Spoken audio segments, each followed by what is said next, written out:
सभी भावी प्रवक्ताओं को मेरा नमस्कार। मैं अखिलेश स्वागत करता हूं आप सभी का आपके YouTube channel doctor AP education पर। हम सभी शिक्षा शास्त्र विषय से संबंधित विषय सामग्री यानी आपके कंटेंट, आपके सिलेबस के कंटेंट को कवर करते हुए हम अभी इस समय पढ़ रहे हैं पाश्चात्य दर्शन की दार्शनिक विचारधाराओं के बारे में। इन पाश्चात्य दर्शन की दार्शनिक विचारधाराओं को पढ़ते हुए हम सभी पहुँचे हैं आज प्रयोजनवादी विचारधारा का अध्ययन करने के लिए। हम सभी ने इस चैनल पर अपने लेक्चर्स के माध्यम से आदर्शवाद, भारतीय दर्शन का पूरा अध्ययन किया है। भारतीय दर्शन के पश्चात पाश्चात्य दर्शन से संबंधित आदर्शवाद, पूरे पाश्चात्य दर्शन का वर्गीकरण किया। उस वर्गीकरण के विकास क्रम के आधार पर हम सभी आदर्शवाद को पढ़ चुके हैं, हम सभी यथार्थवाद का अध्ययन कर चुके हैं, हमने प्रकृतिवाद के विचारों को समझा। उसी श्रृंखला में अगला जो आपके यहाँ बहुप्रचलित दार्शनिक विचारधारा है जिसे प्रयोजनवाद के नाम से जाना जाता है, इसके मूल कंटेंट को समझेंगे, इसके प्रमुख सिद्धांतों को समझेंगे, इन्हें इस प्रयोजनवाद को किन किन नामों से जाना जाता है इसे समझेंगे। इनके प्रमुख सिद्धांतों को हम मूल रूप से प्रयोग करके अपनी शिक्षा की प्रक्रिया में क्या सुधार ला सकते हैं या उन सिद्धांतों का शिक्षा में किस प्रकार से प्रयोग कर सकते हैं जिससे हमारी शिक्षा प्रक्रिया एक वैज्ञानिक और समाजोपयोगी बन सके। इन तथ्यों के बारे में आज हम जानने का प्रयास करेंगे। तो चलिए समझने का प्रयास करते हैं प्रयोजनवाद। जैसा कि इसके शब्द से अर्थ निकल रहा है, हम सबसे पहले कंटेंट एनालिसिस करते हुए शब्द के अर्थ को समझने का प्रयास करते हैं। तो प्रयोजन मतलब किसी कारण से संबंधित कोई बात हो रही है। चलिए, प्रैग्मेटिज्म की थ्योरी को विलियम जेम्स ने अपने एक स्टेटमेंट में बड़े अच्छे तरीके से समझाने का प्रयास किया है। मैं चाहूँगा कि पहले आपको इसी बेसिक थ्योरी को समझा दूँ, फिर एक एक पॉइंट को आपके सामने डिस्कस करता हूँ। चलिए, कहते हैं विलियम जेम्स महोदय कि pragmatism is a temper of mind and attitude. It is also a theory of nature of ideas and truth, and finally it is a theory about reality. Means pragmatism या जिसे हम व्यवहारिकतावाद, जिसे हम फलवाद, जिसे हम उपयोगवाद या अनुभववाद के नाम से जानते हैं, वह प्रयोजनवाद या वह व्यवहारिकतावाद हमारे मन और हमारे दृष्टिकोण की प्रकृति है। यह it is also theory of nature of ideas, यह सत्य एवं विचारों की प्रकृति का एक सिद्धांत भी है। मतलब सत्य और विचारों की प्रकृति, nature of ideas and truth, मतलब क्या सत्य की प्रकृति यह है, क्या सत्य का स्वभाव यह है कि वह सर्वमान्य होता है, यह सर्वदा हमेशा के लिए एक स्थायी सत्य होता है, या फिर सत्य की स्थिति परिवर्तनशील होती है। इस बारे में बताने की एक थ्योरी है ये। और फाइनली अंतिम में ये जो थ्योरी है प्रयोजनवाद, वो वास्तविकता के विषय में एक सिद्धांत है। ठीक है, तो क्या कहते हैं कि व्यवहारिकतावाद क्या है? एक मस्तिष्क और दृष्टिकोण के स्वभाव के बारे में बताता है। यह विचारों और सत्य की प्रकृति के विषय में बताने वाली एक थ्योरी है, और अंततः यह थ्योरी किसकी है? वास्तविकता को बताने की थ्योरी है। चलिए, प्रयोजनवाद को हम मानते हैं, इसको हम एक लाइन में कहते हैं विज्ञान आओ करके सीखें।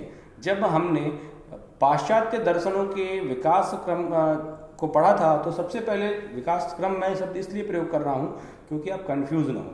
हम एक क्रम में अगर चलते हैं तो हमें सारी दार्शनिक विचारधाराओं के बारे में जानकारी रहती है। आदर्शवाद जो पूरी तरीके से आध्यात्मिक विचारधारा थी, प्लेटो और सुकरात के विचारों से प्रेरित थी। आगे उनके शिष्य, प्लेटो के शिष्य अरस्तु ने उस अध्यात्म में विज्ञान का समावेश करके यथार्थवाद के थ्योरी को प्रस्तुत किया। फिर एक अन्य थ्योरी का विकास हुआ जिसे प्रकृतिवाद कहा जाता है, जिसने संपूर्ण प्रकृति को ही सर्वोच्च सत्ता और सार्वभौमिक सत्य माना। ये जो हमारे सामने नेचर दिखाई दे रहा है उसी को ही सत्य माना। अन्य एक थ्योरी आई प्रयोजनवाद, जिसे व्यवहारिकतावाद इसलिए कहा जाता है। और इसने कहा कि सत्य की स्थिति सदैव परिवर्तनशील रहती है। आगे जब वो टर्म आएगा तब मैं आपको बताऊंगा और उसके पीछे की कहानी बताने का प्रयास करूँगा। तो यहाँ पर जो विज्ञान की बात यथार्थवाद ने की थी, विज्ञान की बात जो प्रकृतिवाद ने की थी, उसी बात को और अग्रसर करते हुए इन्होंने कहा कि वैज्ञानिक सिद्धांतों को हम मात्र किताबों तक सीमित न करें, इसे हम करके देखें और सत्य के परिणाम के आधार पर हम किसी बात को सत्य और किसी बात को असत्य सिद्ध करें। इसीलिए प्रयोजनवाद को विज्ञान आओ करके सीखें कहा जाता है। अगर आप यहाँ क्वेश्चन आता है कि विज्ञान आओ करके सीखें, विज्ञान और आओ करके सीखें किस दार्शनिक विचारधारा की थीम है, तो वो प्रयोजनवाद की थीम है। और एक बड़ा महत्वपूर्ण प्रश्न इससे बनता है, कहते हैं कि आदर्शवाद, प्रकृतिवाद, आदर्शवाद, यथार्थवाद, प्रकृतिवाद और प्रयोजनवाद की इन दार्शनिक विचारधाराओं में किसी दर्शन की संज्ञा नहीं दी गई है। ठीक है, आगे पढ़िए, मैं बताऊंगा इस सवाल का जवाब आपको कि इनमें से किसे दर्शन की संज्ञा नहीं दी गई है, किसे नहीं दी गई है, आपको मैं लास्ट में बताऊंगा। आगे हम लोग चढ़ते हैं। ठीक, जैसा कि हमारा सामान्य स्वभाव है कि हम शब्द के अर्थ को देखते हुए आगे बढ़ते हैं, तो हम जानते हैं प्रयोजनवाद ग्रीक भाषा के प्रैग्मा शब्द से बना है, जिसका अर्थ क्रिया या किया गया कार्य होता है। अतः हम इसको इस तरीके से देख सकते हैं कि यह व्यवहारिकता या उपयोगिता से संबंधित इस शब्द से अर्थ हमें इन्हें प्रयोजनवाद से यह अर्थ निकलता है, व्यवहारिकता या उपयोगिता। प्रयोजनवाद को हम प्रयोगवाद, फलवाद, व्यवहारिकतावाद या इसे ही हम फलानुमेय प्रमाणीयवाद या हम इसे ही अनुभववाद के नाम से जानते हैं। इन सब बातों को आधार बांधते हुए, यानी प्रयोजन शब्द ग्रीक भाषा के यानी प्रैग्मेटिज्म शब्द ग्रीक भाषा के प्रैग्मा शब्द से बना, जिसका अर्थ होता है एक्शन या किया गया कार्य यानी क्रिया। उन सब बातों के आधार पर हम कह सकते हैं कि फलानुमेय प्रमाणवाद्य एक ऐसी विचारधारा है जो ज्ञान के सभी क्षेत्रों में उसकी क्रियात्मक प्रभाव या फल को ही एक अत्यंत महत्वपूर्ण स्थान देती है। कोई भी बात, कोई भी सत्य तब तक सत्य के रूप में स्वीकार नहीं की जाएगी जब तक हमें उसको उसी रूप में, रिजल्ट के रूप में, यथार्थ रूप में हमें वो हमारे सामने दिखाई न दे। इसी बात को आगे हम यथार्थवाद से पढ़ते चले आ रहे हैं। ये बात हमने प्रकृतिवाद में भी पढ़ी है ये सब, परंतु यहाँ पर बेस पूरी फुली साइंटिफिक अगर आप किसी दार्शनिक विचारधारा को कहते हैं, फिलहाल तो इसे दर्शन, ये प्रश्न आगे आता है कि कौन सा दर्शन नहीं है, तो यहाँ पर आ जाता है पूरी तरीके से वैज्ञानिक सिद्धांतों पर आधारित। ठीक है, तो ये प्रयोजनवाद का ही नाम आता है। तो क्रियात्मक प्रभाव या इस फल को ही सबसे महत्वपूर्ण स्थान देता है। अतः किसी भी बात या विचार को सही सही समझने के लिए उसके व्यवहारिक परिणामों की परीक्षा करना आवश्यक है। अगर कोई बात कही गई है, कोई सत्य स्थापित किया गया है, तो उस सत्य के जो कही गई बात है, यानी सूरज पूर्व से उदय होता है, अगर यह बात कहीं लिखी है तो यह बात हमें सामने देख लेनी चाहिए और देख करके ही हमें उसे सत्य मानना चाहिए। इस बात पर आदर्शवादियों और प्रयोजनवादियों में विवाद उत्पन्न होता है। क्या कहते हैं? कहते हैं कि आदर्शवादी क्या करते हैं, विचारों को और तथ्यों को क्या करते हैं, सत्य को स्थायी मानते हैं और इन्हीं विचारों और मन की सत्ता को सबसे प्रमुख मानते हैं, आपको मैंने बताया था। परंतु प्रयोजनवादी इसको कहते हैं कि सत्य की स्थिति परिवर्तनशील होती है और जब तक हम इसे व्यवहार के रूप में नहीं देख लेंगे तब तक हम इसे सत्य नहीं मानेंगे। तो ये कहते हैं आदर्शवादी कि यदि सूर्य की पृथ्वी से दूरी एक बार नाप ली गई है तो उसे बार बार नापने की क्या आवश्यकता है। तो इसलिए हम अपने कार्य, समय और श्रम को बचाने के लिए हम पूर्व के जो सत्य सिद्धांत विचार हैं उन्हें हम मान करके आगे अपने कार्य को बढ़ा सकते हैं। परंतु ये प्रयोजनवादी कहते हैं नहीं नहीं ऐसा नहीं माने, हम ठीक हम नाप लेंगे, कोई दिक्कत नहीं है, लेकिन हम मानेंगे सत्य तभी जब हम उसको अपने व्यवहारिक आधारों पर ही सत्य सिद्ध कर लेंगे। ठीक है, चलिए आगे इतनी सारी बातें मैंने आपको बताई, तो इसका आगे जो विचार बढ़ता है तो कहते हैं कि सैद्धांतिक तौर पर अगर हम तथ्यों की चर्चा आगे बढ़ाएं तो कहा जाता है प्रयोजनवाद का नारा है परिवर्तन।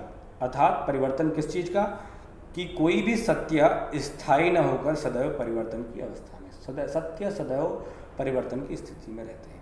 अब आप एक बात जरूर समझ लो, कोई भी दार्शनिक जो विचारधारा है या सोच विचार जो भी है वह देश काल परिस्थिति के अनुसार जरूर बनता है। इसके पीछे की कहानी क्या थी? इसके पीछे की कहानी ये थी कि कुछ जगह के लोग जब वहाँ पर वो परिस्थितियाँ नहीं रहीं कि वहाँ पर रहना आसान हो सके, तो अपना स्थान छोड़ करके दूसरी जगह पहुँचे। आप कह सकते हैं कि अमेरिका के दूसरे छोर पर पहुँचे, तो वहाँ पर इनके अपने मूल सिद्धांत लेकर के गए थे वहाँ पर, परंतु वहाँ पर औद्योगिक क्रांति का समय था और औद्योगिक क्रांति के समय में घर के प्रत्येक व्यक्ति को पता चला काम करना है, तो आप उन बातों को लेकर के नहीं चल सकते जो पूर्व में कही गई थी। इसलिए वहाँ पर इन लोगों ने कहा कि ये सब पूर्व के मिथ को छोड़िए, जो हमारे सामने अभी की स्थिति है उस सामने की स्थिति के अनुसार हम अपने मूल्यों विचारों को परिवर्तित करते हुए आगे सत्य की स्थापना करते चले जाएंगे। ठीक है, तो ये बात था, क्योंकि इनका जो हैबिटेट था वो भी चेंज हुआ था। ठीक, मुख्य प्रवर्तक इसके कौन माने जाते हैं? C.B. पियर्स और विलियम जेम्स माने जाते हैं। आधुनिक रूप में जिसने जन्म दिया वो C.B. पियर्स हैं, परंतु विलियम जेम्स ने इसे और अधिक आगे बढ़ाया, इसे स्पष्टता व व्यापकता प्रदान की, तथा विलियम जेम्स ने प्रयोजनवाद को आदर्शवाद तथा प्रकृतिवाद की मध्यावस्था भी बताया है। आदर्शवाद और प्रकृतिवाद के मध्यावस्था किसने बताया? विलियम जेम्स ने बताया है। तो आप अगर इससे पूछा जाए कि प्रमुख प्रवर्तक कौन है, तो विलियम जेम्स भी अगर नाम लिख कर आते हैं तो आपका उत्तर सही होगा। C.B. पियर्स और विलियम जेम्स दो इनके प्रमुख प्रवर्तक हैं। चलिए, C.B. पियर्स लिखते हैं कि हमारे विश्वास ही क्रिया के वास्तविक नियम हैं। Our believes are really the rule of action. हमारे जो विश्वास है वही हमारी क्रिया के वास्तविक नियम, हमारा जो विश्वास है उसी आधार पर हमको काम करना है। तो इस तरीके से कह सकते हैं कि C.B. पियर्स और C.B. पियर्स के बाद उनकी बातों और विचारों को आगे बढ़ाया विलियम जेम्स ने, और विलियम जेम्स के विचारों को आगे बढ़ाया जॉन डीवी ने। ठीक है, तो इन सब बातों के आधार पर प्रमुख रूप से हम कह सकते हैं कि यह जो दर्शन है मुख्य रूप से अमेरिकी दर्शन है, जो यह मानता है कि सत्य की परिवर्तनशील स्थिति होती है। विचारों की अपेक्षा प्रयोजन यानी व्यवहार पर, ये अनुभव पर ज़्यादा महत्व देते हैं, यानी इनका फोकस जो है वो एक्सपीरियंस पर है, अनुभव पर ज़्यादा है। विचार जो आपके हैं उनको अनुभव के आधार पर सत्य सिद्ध करिए, तभी उसे हम मानेंगे। यह जो सिद्धांत है, यह जो दार्शनिक विचारधारा है, यह जो ये मत है, इस मत में उपयोगिता व प्रयोजन के सिद्धांत पर अधिक बल दिया जाता है। प्रकृतिवादी क्या थे? प्रकृति केंद्रित थे। आदर्शवादी क्या थे? मन केंद्रित थे। परंतु प्रयोजनवादी क्या हैं? मानव केंद्रित हैं। मानव के लिए जो चीज़ें उपयोगी सही हैं उनके अनुसार वह अपने मूल्य सिद्धांतों को बदलता चले। ठीक है, अब अगर हम प्रमुख विद्वानों की बातों को अगर यहाँ पर हम सम्मिलित करें तो परिभाषा के रूप में जैसा हम पढ़ते हैं तो जेम्स बी प्रेट के अनुसार अगर हम कहें कि प्रयोजनवाद हमें अर्थ का सिद्धांत, सत्य का सिद्धांत, ज्ञान का सिद्धांत तथा वास्तविकता का सिद्धांत देता है। किससे? इसका अर्थ का सिद्धांत, सत्य का सिद्धांत, ज्ञान का सिद्धांत और वास्तविकता का सिद्धांत देता है। इसी परिभाषा के क्रम में हम अगर J.S. रॉस को पढ़ें, और J.S. रॉस बहुत अच्छे तरीके से समझाते हुए अपने स्टेटमेंट को दे रहे हैं। क्या कहते हैं कि प्रयोजनवाद आवश्यक रूप से एक मानवतावादी दर्शन है जो यह जानता है या मानता है कि मानव क्रिया को करते हुए अपने मूल्यों का निर्माण स्वयं करता है। क्रिया को करते हुए, एक्शन बेस्ड, आपको निष्क्रिय नहीं रहना है। मानव क्रिया को करते हुए अपने मूल्यों का निर्माण स्वयं करता है तथा वास्तविकता अभी निर्माण की अवस्था में है तथा अपने स्वरूप का कुछ भाग भविष्य के लिए छोड़ देता है कि हमारे सत्य मानव निर्मित वस्तु हैं। जैसा कि मैंने आपको बताया था कि जब आदर्शवादी और प्रयोजनवादी के बीच यह विवाद उत्पन्न हुआ कि जो हमारे पूर्व में चीज़ें खोजी जा चुकी हैं उनको हम क्यों ना इस पर सत्य के रूप में करें, तो उन्होंने कहा ठीक है खोजी जा चुकी है तो उनको फिर से हम सर्च क्यों ना करें, तो पूरी तरीके से वैज्ञानिक और रिसर्च बेस्ड जो विचारधारा है उसको हम दर्शन इसीलिए उसको हम प्रयोजनवाद इसीलिए कहते हैं। ठीक है, और कहते हैं ठीक है जो हम खोज पाए वो खोज पाए हैं, नहीं होगा हम और आगे खोजेंगे, इसमें कौन सी बड़ी बात है। जो है वो अभी भविष्य में है, भविष्य के लिए छोड़ दिया, आगे हम अपने सत्य का निर्माण करते रहेंगे, मनुष्य द्वारा निर्मित की जाती है, इसमें कोई बड़ी बात थोड़ा ना है। चलो, तो इन सब बातों के आधार पर या जो विभिन्न रूप से इसको एक्सप्लेन किया गया, उस आधार पर विभिन्न रूप भी देखने को हमें प्रयोजनवाद के मिलते हैं। क्या है? 3 प्रमुख रूप हैं। मानवतावादी प्रयोजनवाद, जिसमें आपने देखा कि प्रयोजनवाद का जो मुख्य केंद्रित बिंदु है वह मानव है। इस आधार पर मानवतावादी प्रयोजनवाद जो है केवल वही बात सत्य सिद्ध करता है जो मानव प्रकृति को पूर्ण रूप से संतुष्ट करती है। वही बात सत्य है जो हमारे शरीर, हमारे अच्छे जीवन यापन के लिए सही है, वही बात सही है, बाकी चीज़ें बहुत ज़्यादा अच्छी नहीं। What ever fulfil my purpose, satisfy my desire, develop my life is true humanist. ठीक है, मानवतावादी प्रयोजनवादी यही कहते हैं। प्रयोगात्मक प्रयोजनवाद क्या है? ये सत्य वही जिसको प्रयोग द्वारा सत्य सिद्ध किया जा सके। कौन सा सत्य है? सत्य वही होगा जिसे हम प्रयोग द्वारा सत्य सिद्ध कर सकें। ये प्रयोजनवादी, जिस बात को प्रयोग द्वारा सत्य सिद्ध किया जा सकता है वही सत्य है, जो बात ठीक कार्य करती है वही सत्य है। What ever can be experimental verified is true और वट वर्क इज ट्रू। ठीक है, और वट वर्क इज ट्रू, जो भी काम कर रही है वो ट्रू है। ठीक है, ये आपके प्रयोगवादियों का विचार है। जीवन शास्त्री प्रयोजनवादी कहते हैं, जिसमें जॉन डीवी का मत है कि इस प्रयोजनवाद की जांच मानव को अपने वातावरण के अनुकूल करने की विचार प्रक्रिया से की जाती है। क्योंकि मैंने आपको बताया था कि एक इनका हैबिटेट जब चेंज हुआ था तो उस आधार पर इनको अपने सभी तथ्यों, मूल्यों और सिद्धांतों को परिवर्तित करना पड़ा था। इसीलिए यह जीव शास्त्री प्रयोजनवादी यह मानते हैं कि मनुष्य को अपने वातावरण के अनुकूल विचारों का निर्माण करना चाहिए। By this type of pragmatism test is found in the action of thought in adapting the human organism to its environment। ठीक है, तो 3 प्रकार के हैं। कौन कौन से? आपके पहला जो है वो आपका हो गया मानवतावादी, प्रयोगवादी और तीसरा जीव शास्त्री।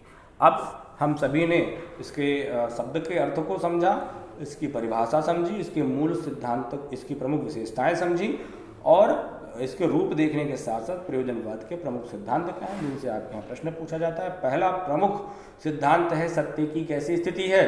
अभी आप लोगों ने पढ़ा सत्य की कैसी स्थिति है, सत्य की परिवर्तनशील प्रकृति होती है। क्योंकि सबसे पहले विलियम जेम्स ने पहली लाइन मैंने आपको बताया था कि ये कौन सी थ्योरी है, ये थ्योरी वो थ्योरी है जो नेचर ऑफ ट्रुथ को बताती है। सत्य नेचर ऑफ ट्रुथ और आइडियाज़ के नेचर को बताती है। तो सबसे पहले सत्य की प्रकृति को बताते हुए प्रयोजनवादी कहते हैं कि सत्य का जो स्वभाव है वह परिवर्तनशील है। आप मान लीजिए कि आप दिसंबर के महीने में आप इंडिया के क्षेत्र में हैं, भारत के क्षेत्र में हैं, तो आपको बहुत ठंडी लग रही है और उसी समय आप किसी ऐसे क्षेत्र पे चले जाते हैं जहाँ पर गर्मी है, तो आप पता चला रज़ाई बढ़िया जैकेट वैकेट रख के ले गए तो वहाँ तो गड़बड़ हो गया। तो सत्य की स्थिति परिवर्तनशील है। इसको हम अपने शिक्षा में इस तरीके से प्रयोग कर सकते हैं कि हमें किसी भी रिजिड मेंटालिटी को लेकर नहीं चलना है। हाँ, समस्याएं आएंगी, उन अनुसार हम अपने आप को बदलते चलेंगे। इसी श्रृंखला में कहते हैं कि सत्य का निर्माण कैसे होगा, इसकी जो परिवर्तनशील स्थिति है उस सत्य का निर्माण होगा उसके फल से।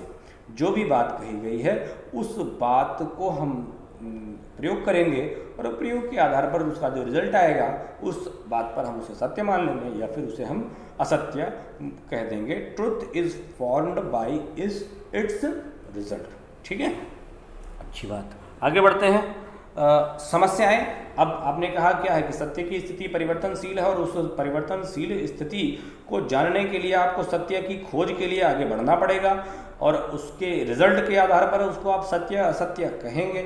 परंतु जब आप इस श्रृंखला में आगे बढ़ोगे तब आपके मार्ग में बाधाएं आएंगी, समस्याएं आएंगी।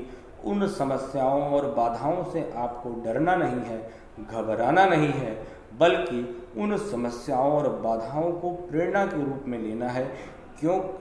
उन समस्याओं और बाधाओं से आपको पता चलेगा कि you are in right way, आप एक सही पाथ पर हैं और इस पाथ पर चलने पे हमें फला फला समस्या आएगी और इस समस्या का हम समाधान करते चले जाएंगे और हम अपने लक्ष्य को प्राप्त कर लेंगे। यहाँ पर लक्ष्य के रूप में सत्य की निर्माण की बात हो रही है।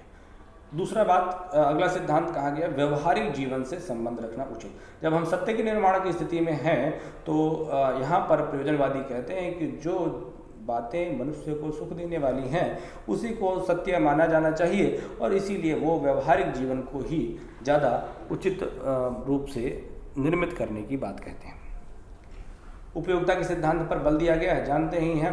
विलियम जेम्स के शब्दों में कहा गया कि किसी वस्तु की सत्यता उसकी उपयोगिता के आधार पर निर्धारित की जा सकती है। It is true because it is useful.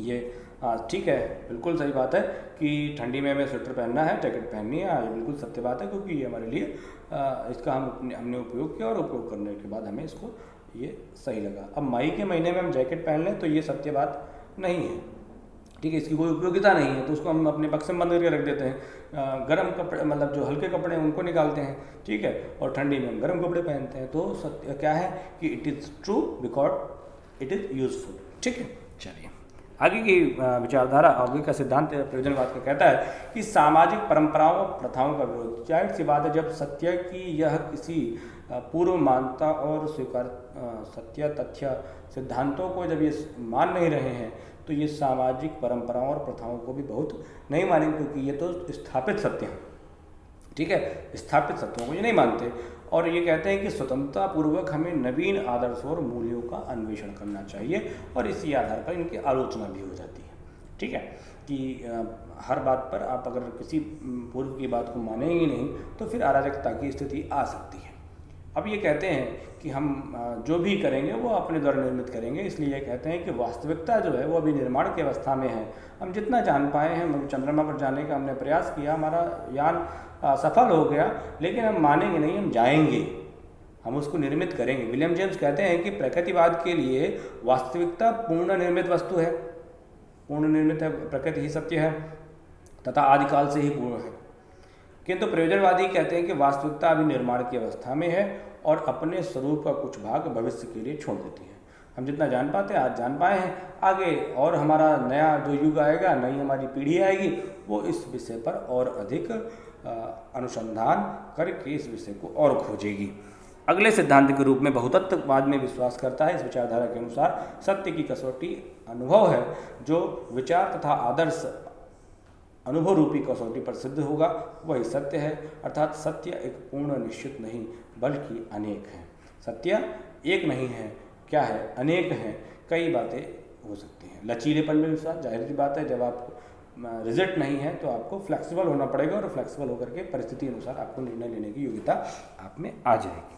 ठीक है, पता चला आपको ऐसा समय आ गया कि ऑनलाइन ही पढ़ना है तो नहीं हम ऑनलाइन कैसे पढ़ेंगे, हमको समझ में नहीं आता, हम पढ़ ही नहीं पाते हैं, मोबाइल हम देख ही नहीं पाते हैं, तो ये चलने से नहीं होगा। समय अनुसार अपने आप को आपको बदलना पड़ेगा, अन्यथा आप दौड़ में पीछे हो जाएंगे।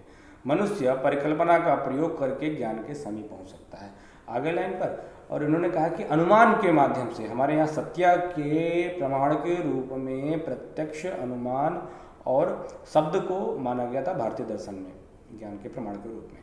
तो यहाँ पर भी अनुमान, परिकल्पना क्या है, हम अनुमान लगाते हैं ना, पूर्व से कल्पना करते हैं, तो मनुष्य उस अनुमान के माध्यम से या परिकल्पना के माध्यम से, अच्छा यहाँ धुआं उठ रहा है तो ज़रूर कोई ना कोई कारण होगा और इस धुआं उठने का कारण हम पता लगाते हैं। तो मनुष्य परिकल्पना का प्रयोग करके ज्ञान के समीप पहुंच सकता है। इसी आधार पर क्रिया पर महत्व देते हैं और विचारों का जन्म सदैव क्रिया के बाद होता है।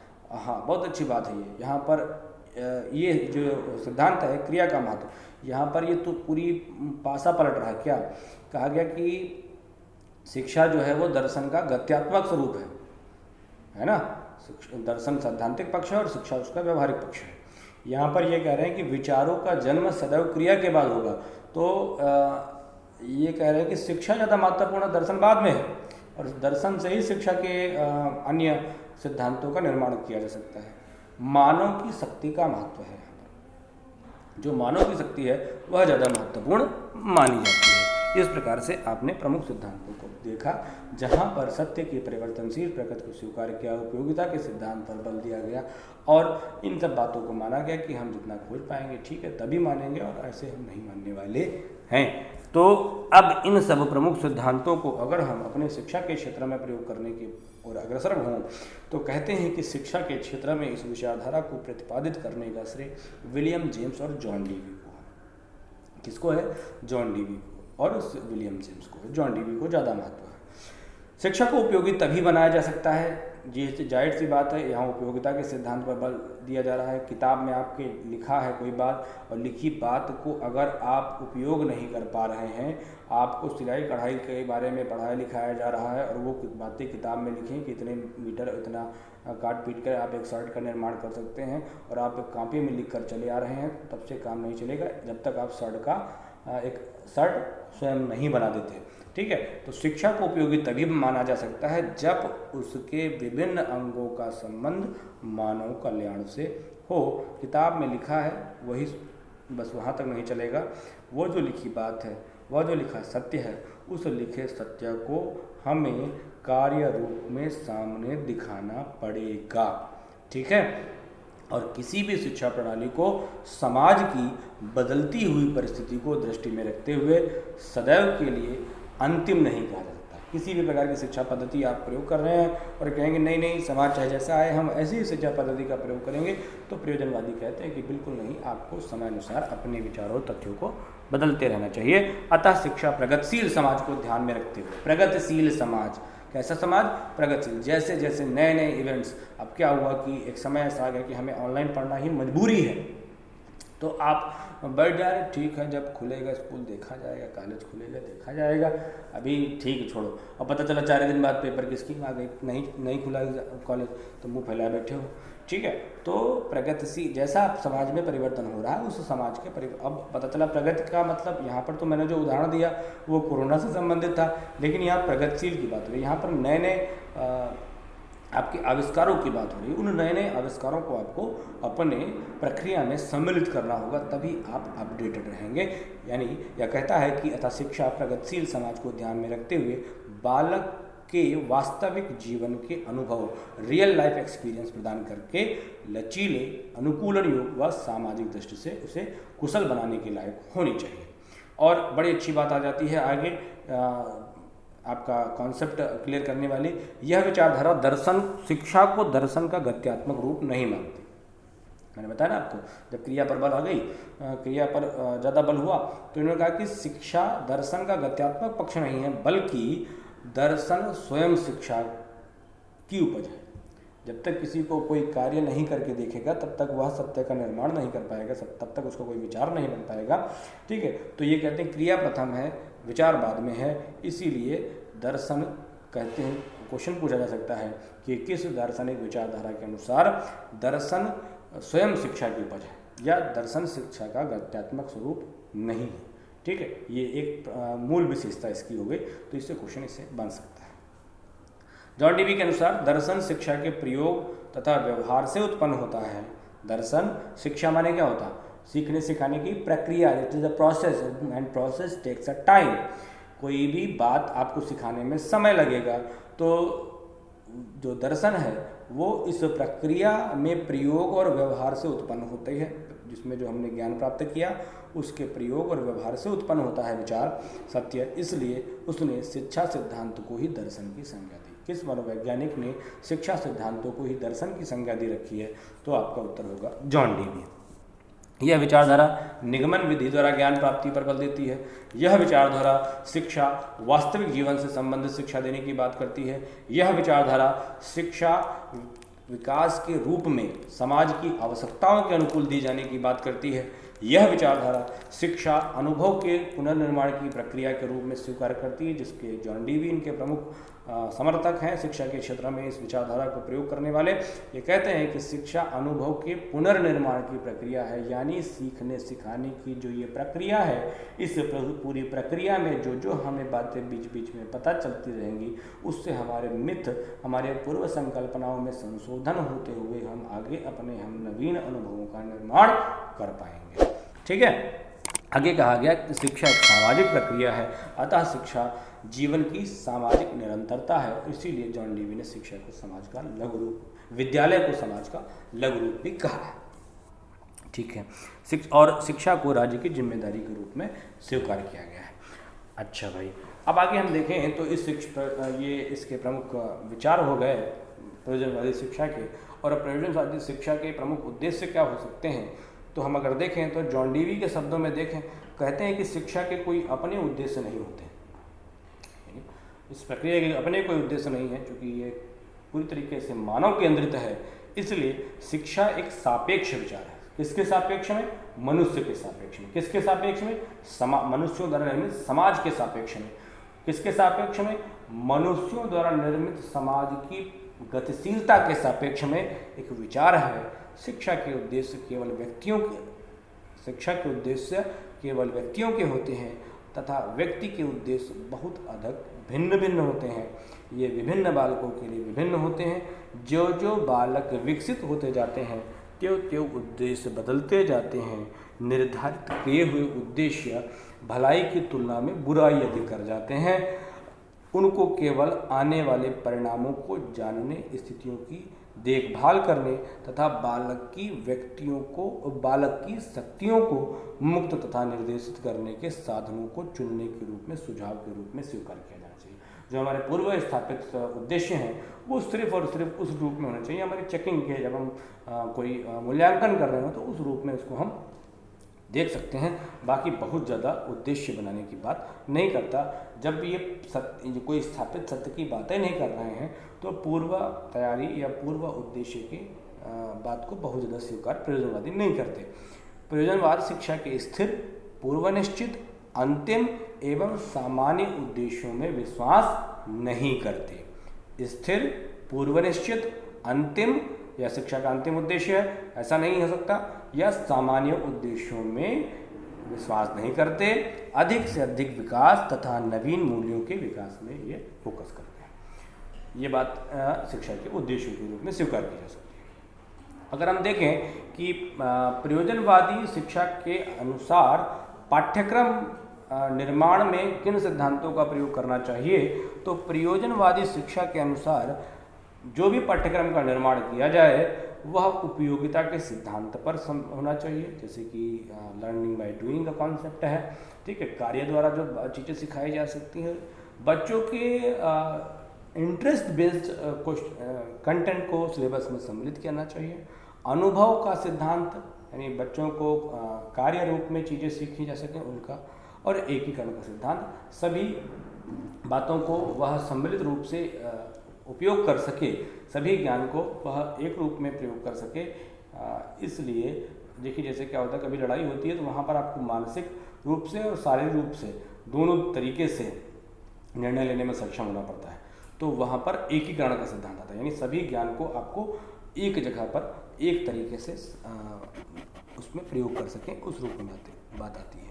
शिक्षण विधियों की बात करें तो यहाँ पर करके सीखना, लर्निंग बाय डूइंग, अनुभव द्वारा सीखने के सिद्धांत की बात कही गई है, एकीकरण के सिद्धांत की बात की गई, और सबसे महत्वपूर्ण शिक्षण विधि, अगर आपसे क्वेश्चन पूछ लिया जाए कि प्रयोजनवाद या प्रोजेक्ट मेथड किस दार्शनिक विचारधारा की विधि है, तो वह प्रयोजनवाद इसकी सबसे महत्वपूर्ण विधि है। प्रोजेक्ट मेथड है जॉन डीवी के शिष्य किलपैट्रिक द्वारा इसका निर्माण किया गया था। प्रोजेक्ट मेथड किसने बनाया? किलपैट्रिक ने बनाया। किसके शिष्य थे? जॉन डीवी के शिष्य थे। जहाँ पर बच्चे स्वयं कार्यों द्वारा सीखते हैं, शिक्षक बीच बीच में उन्हें सहयोग के रूप में उनका सहभागी बनता चलता है। इसीलिए शिक्षक की अवधारणा को स्वीकार करते हुए यहाँ पर शिक्षक को मित्र, पद प्रदर्शक और सलाहकार के रूप में स्वीकार किया गया। प्रयोजनवादी जो शिक्षक है उसमें दो बातें होनी चाहिए। क्या? बालक के साथ व्यक्तिगत संपर्कों द्वारा उसकी रुचियों का ज्ञान, बालक से बातचीत करिए, बालक से बातचीत करने के आधार पर, या बातचीत करने का मतलब उनको वह अवसर उपलब्ध करें जिससे उनके इंटरेस्टिंग एरियाज़ के बारे में आपको जानकारी हो सके, और परिवर्तनशील समाज की बदलती हुई परिस्थितियों का, यानी आप अपडेट रहिए, और अपडेट रहने के साथ साथ बच्चों के उनका जो इंटरेस्टिंग या जो उनकी विशिष्ट रुचियों के जो क्षेत्र है उसके बारे में भी जानकारी होना चाहिए। उसी श्रृंखला में अब इस व्यवस्था के स्थापन में आप किस प्रकार का अनुशासन स्वीकार करेंगे? तो प्रयोजनवादी कहते हैं कि हम किसी प्रकार के शारीरिक दंड की अवधारणा को स्वीकार नहीं करते। यह सामाजिक अनुशासन के रूप में क्वेश्चन आ जाता है, बहुत महत्वपूर्ण, कि प्रयोजनवादी किस प्रकार के अनुशासन को स्वीकार करते हैं? तो यह सामाजिक अनुशासन को स्वीकार करते हैं। आदर्शवादी प्रभावात्मक, और आपके यथार्थवादी क्या है? दोनों, यानी मुक्त्यात्मक, और इन दोनों के बीच में कौन कौन से, यानी प्रभावात्मक और मुक्त्यात्मक दोनों के बीच में, ठीक है, दोनों के आधार पर। प्रकृतिवादी मुक्त्यात्मक अनुशासन की बात करते हैं, मुक्त कर दो बच्चों को, फ्री घूमने दो, अपने हिसाब से वो सीख लेंगे, ठीक है, उनके दो प्रमुख सिद्धांत दिए गए हैं। चौथा आया प्रयोजनवाद। प्रयोजनवाद का अनुशासन क्या है? सामाजिक अनुशासन का सिद्धांत, ठीक है, रिलेट कर लीजिएगा, क्वेश्चन आता है। आगे, इस अनुशासन पर आधारित किस प्रकार के स्कूल की संकल्पना को स्वीकार किया गया है? तो प्रयोजनवादी कहते हैं कि स्कूल वह स्थान है जहां सामूहिक जीवन के वास्तविक अनुभव प्राप्त हो सके। पता चला घर में आप सबसे छोटे हैं, सबसे पहले आपको सामान मिल रहा है, खाना पीना मिल रहा है, तो आप हर जगह यही नौटंकी फैलाओ, तो बिल्कुल नहीं है। सामाजिक रूप से बालक को विकसित होने के लिए धैर्य या पारस्परिक सहयोग की जिस भावना की आवश्यकता होती है, ऐसी भावना के विकसित करने वाले संस्थान को यहाँ पर स्कूल की संज्ञा दी गई है, और जिसे समाज का लघु रूप जॉन डीवी जी ने कहा है। जॉन डीवी जी स्कूल को समाज का सच्चा प्रतिनिधि मानते हैं। अब इन सब बातों के आधार पर स्कूल देखा, छात्र शिक्षक देखा, अनुशासन देखे, सिद्धांत देखे, और इन सब बातों के आधार पर अगर हम संपूर्ण विचारधारा का मूल्यांकन करें, तो मूल्यांकन करने के आधार पर हमें जो गुण देखे, वो तो हमने पढ़े ही, पहले दोष का वर्णन कर लें, इसकी समीक्षा करें, तो हम कहते हैं कि पूर्व निर्धारित सत्यों का विरोध करते हैं।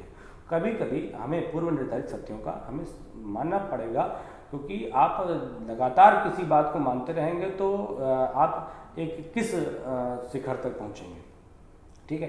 तो आपको बड़ों की बातें नहीं मानना, मान लो, ठीक है, तो आपको सीनियर का भाई पथ प्रदर्शक के रूप में है, ठीक है, लेकिन आपको वहाँ पर उनके सलाह और स्वीकारों को भी मानना चाहिए, पर पूरी तरीके से, हाँ, हर बात को मानना नहीं जा सकता, खोजना चाहिए, लेकिन पूरी तरीके से कि नहीं हम मन में नहीं करेंगे तो ये स्थिति गड़बड़ हो जाएगी। पूर्व आदर्शों और मूल्यों का विरोध, ये इसका एक दोष है, ठीक है। शिक्षा के उद्देश्य निश्चित नहीं है, अगर उद्देश्य नहीं होगा तो काम क्या करोगे? तो आप ऐसे ही घूमते रहोगे। आध्यात्मिक गुणों को मान्यता बिल्कुल नहीं दी जाती है यहाँ पर, ठीक है। बौद्धिकता का जिसके कारण विरोध हो जाता है। अतीत को ये नहीं मानते, माने पास्ट की कोई बातें नहीं होती, तो हम अपने गौरवशाली इतिहास से अगर कुछ सीखेंगे नहीं, समृद्ध नहीं होंगे, तो हम कैसे अभिमान को बढ़ा पाएंगे? पाठ्यक्रम निर्माण में इस प्रकार से यदि कोई उद्देश्य निर्मित नहीं होगा तो हम एक उचित पाठ्यक्रम में निर्माण नहीं कर पाएंगे, इसलिए पाठ्यक्रम निर्माण में कठिनाई आती है प्रयोजनवादी विचारधारा को सम्मिलित करने में। और औपचारिक शिक्षा की निंदा की गई है। एकत्ववाद का विरोध किया गया है। एकत्ववाद माने सत्य एक है, इस बात को विरोध किया गया है, अनेक सत्य होते हैं। प्रयोजनवाद इसी आधार पर कहा गया है कि प्रयोजनवाद कोई दार्शनिक विचारधारा नहीं है, बल्कि यह एक विधि है। इस वाद को दर्शन की संज्ञा नहीं दी जाती, ठीक है, ध्यान से समझ लीजिएगा। अगर क्वेश्चन आपसे आ जाए कि आदर्शवाद, प्रकृतिवाद, आदर्शवाद, यथार्थवाद, प्रकृतिवाद, प्रयोजनवाद में से किसी दर्शन की संज्ञा नहीं दी जाती, तो इस प्रयोजनवाद को दर्शन की संज्ञा नहीं दी जाती, इसे एक विधि के रूप में स्वीकार किया जाता है, ठीक है, मेथड के रूप में। देखिए यहाँ पर विलियम जेम्स ने लिखा भी है कि प्रयोजनवाद दार्शनिक विचारधारा न होकर एक मेथड है पढ़ाने का या सोचने का, ठीक है। तो दार्शनिक विचारधारा न होकर एक विधि है। प्रयोजनवाद को नवीन आदर्शवाद का चरण माना जाता है। ये किसने कहा? अगर आपसे पूछ लिया जाए तो रस्क महोदय ने कहा। किसने कहा? रस्क महोदय ने कहा। तो इस प्रकार से हम सभी लोगों ने प्रयोजनवाद के बारे में पढ़ा। आप लोग कमेंट कम करते हैं, जिससे पूरा एक वास्तविक कम्युनिकेशन स्थापित नहीं हो पाता। आप लोग कम्युनिकेशन बना रहे, लाइव भी आऊँगा मैं आपके साथ, तब और अच्छी तरीके से बातचीत होगी। उस स्थिति में चैनल को सब्सक्राइब आप लोग करिए। मिलते हैं अगले लेक्चर में इसी जोश के साथ अपने टारगेट JRF को अचीव करने के लिए। भारत माता की जय। बहुत बहुत धन्यवाद।